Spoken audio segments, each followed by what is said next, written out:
didn't create this for influencers and top producers. I created it because my son was struggling and I needed more time, then I needed more transactions, and I knew other people would need it too. Revenue share opportunity isn't just for top producers and influencers. It should be available to every agent. It's not about yachts and fancy cars. It's about that single parent that can finally afford braces for their kid. This is the Agent Attraction Lab. Because opportunity shouldn't be reserved for a select few. Hey there, welcome to the Agent Attraction Lab. I am Brandon DeVere. Thank you for tuning in. I appreciate you jumping in the lab here with me and on this journey that we have over the next 12 weeks. We're going to discuss a few things. What I decided to do was kind of turn, find a way to give back to the agents that we're following and listening along. And a lot of the things that I'd seen online and everything out there, there was a lot of us versus them type videos, focusing kind of on the features and all that stuff. You guys can find all that. You can go look all that stuff up and see what brokerages offer what. This will be a brokerage agnostic course or video series, and it's going to be 12 weeks. I'm going to talk about some basic things, and I'll give you an idea of kind of what we'll go into over the next 12 weeks. But what I wanted to do was do something that kind of gave back and gave some value to you, especially if you're an agent that doesn't consider yourself a recruiter, because I really want to bust the myth that a lot of people believe that revenue share is only for agents that are wanting to recruit. It's only for recruiters, it's only for top producers, team leaders, all that stuff. Yes, many of those do have great success, but it doesn't mean that you can't have success at your level and what it is that you want to do. You know, there's some people out there that want to sell 30 homes a year. There's some people who want to sell 300. There's some people who want to sell 3. And to each one of those, if the person who sells three homes, that was a successful year for them. The person who sells 300, they sold 300, that was a successful year for them. And the barometer that it's always measured by who has the most isn't really accurate for your success. So the reason that I say that for a couple different reasons, I love agent attraction. I love the idea of putting somebody in a position to succeed. And I had a hand in that because I can put them with the right brokerage. That's always been fun to me. I want to grow a large organization. Full disclosure, I want to grow a large organization, but I also know that I won't have the largest one because there's things that I refuse to do and that I won't do that will cost me some agents. So whether it's good, bad, moral, or immoral, that's beside the point. That's just my personality and where I keep myself. So I understand what my success looks like, and I encourage you to do the same because I really encourage people to understand that this rev share opportunity is available to everyone, and you don't have to get to X before you can start doing, right? And that's what this course will be based on, is just giving you kind of ideas to, start conversations with people that you already know, or start conversations with new people. Get out there and just have any conversation. If you want to recruit 3 agents in a year and you do it, and you have that option, right? You don't have to recruit when you go to these brokerages. In most cases, I've never met one that made you recruit. And I know that's oftentimes a myth. I will say this though, also as a disclaimer for you, when you're researching these companies, watch out. I've seen many pitches where they're going to tell you that you're going to make 6 figures effortlessly. You're going to make all this money. You're going to drive a Lambo. You're going to, buy a jet. You're going to do all this stuff, right? And that is for very, very few of the agents that participate. Very, very few. So this course isn't about, and in my opinion, revenue share in general, is meant to level the playing field. And it's not just about driving fancy cars, flying private jets, yachts, all other materialistic stuff. To me, I get most excited when I hear somebody like a single parent can now afford braces for their kid because they have a few extra $100 a month. And I think that's where it gets lost a lot of times, is that people are worried that, I'm not going to make $60,000 a year doing rev share. Well, maybe not, but what if you made an extra 6? I mean, and that's still quite a bit. But that could be an additional transaction a year. Would you not want to do an additional transaction? There's some people right now I see all the time in Facebook groups. Hey, what's a side hustle? On Reddit, hey, what real estate agent side hustle is going on? If you're going to do a side hustle, why wouldn't you just put it within the industry? So, and that side hustle, when you say side hustle, that means that you're making a little bit extra. I wrote a book a few years ago, actually, called The Semi-Retired Real Estate Agent. And, this isn't, I get jokes about it all the time. People would say, hey, you go golf and take naps and fish all day? No, not at all. I'll give you kind of 2 examples of what that means to me. Number one is kind of where it originated from was a few years ago, about 7 years ago, my daughter was playing competitive soccer, and I made a commitment that I wasn't going to miss any tournaments, any games, anything like that, because I had to go host an open house or show a property or anything like that. So I decided that I wasn't going to do that, because I knew eventually that the games would be done, the games would be over, and there would always be homes to sell. Moving forward, that's kind of what it was. I started, recruiting and getting agents, agent attraction, all that, and I started getting some revenue share. And my dad's a retired school teacher. He taught for a number of years, and now he gets paid for what he had done before.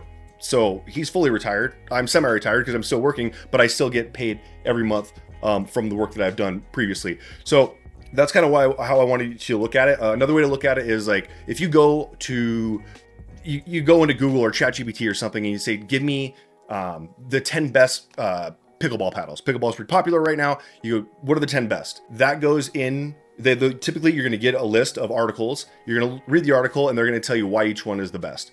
When you go and click on the link and go purchase it, likely from Amazon, you're going to go buy it, and the person who wrote that article is now going to be compensated for it. It's exactly the same as RevShare plays out. That person who wrote that author of that article is getting paid from Amazon, not from you. So the same thing, somebody closes a deal, the brokerage gets paid, the brokerage takes a piece of their cut and gives it to the referring agent.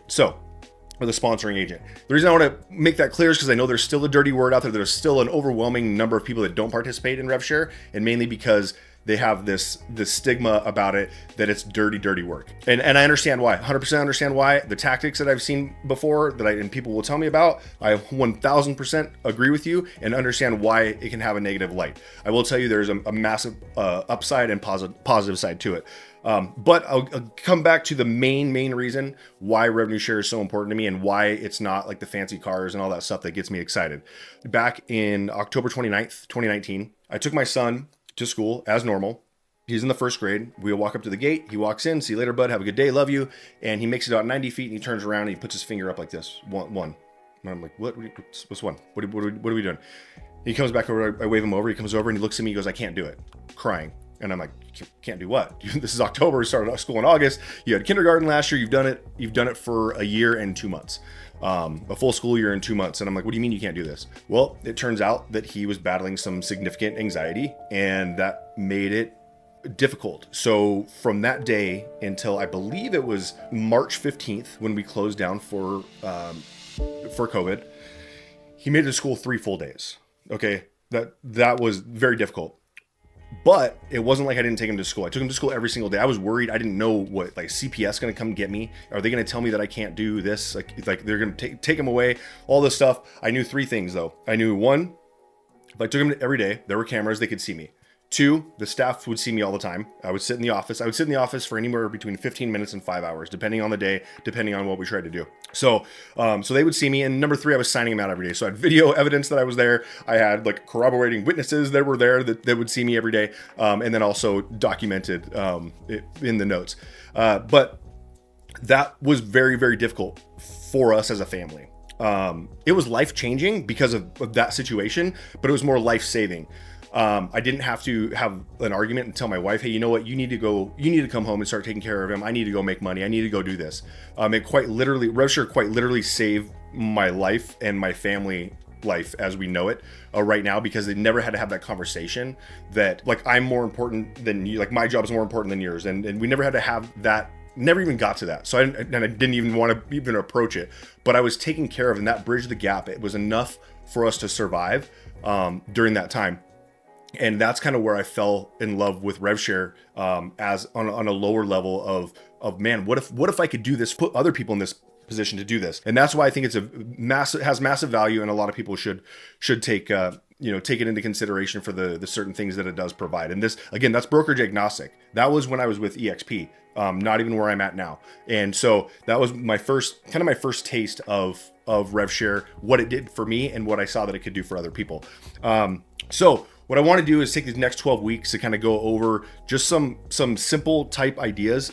So we're going to discuss things like recruiting foundations and mindset, things that you kind of might not think about. Like this one's more of a mindset that we're talking about today, because there's many people that have all these stigmas and these myths about what RevShare is and what you have to do to earn it. So we'll kind of uncover that kind of stuff. We're going to talk about finding and attracting the right agents.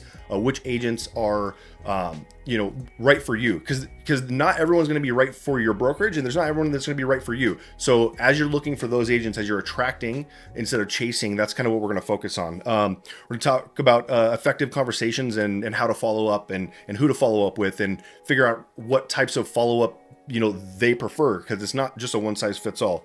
Also, we're going to want to talk about providing value to agents. When you provide something, people are more likely to want to have that conversation. Another reason why I wrote that book, and I'll give you more of an example in a future video when we're talking about that type of stuff. But then, finally, we'll talk about scaling and retention ideas. As you start to build your own rev share, you can start to reach down and help your brothers and sisters that are helping you build. You can help them build as well. So that's what I want to do, kind of give you a brief course overview of what it is, why it's the myths of rev share, why it's important to me, and also that once you start setting yourself up for success in the way that it doesn't have to be a massive, you don't have to walk in and be like, well, I only have 12 agents, talking to somebody who might have 700, 800, like that is 12 is fine, right? 12, like, especially if it aligns with what you're doing. So just wanted to start kind of there, give you an idea of what we have and what's going next. And then, like I said, we'll get into the next videos. We'll be starting to talk about, the recruiting, mindset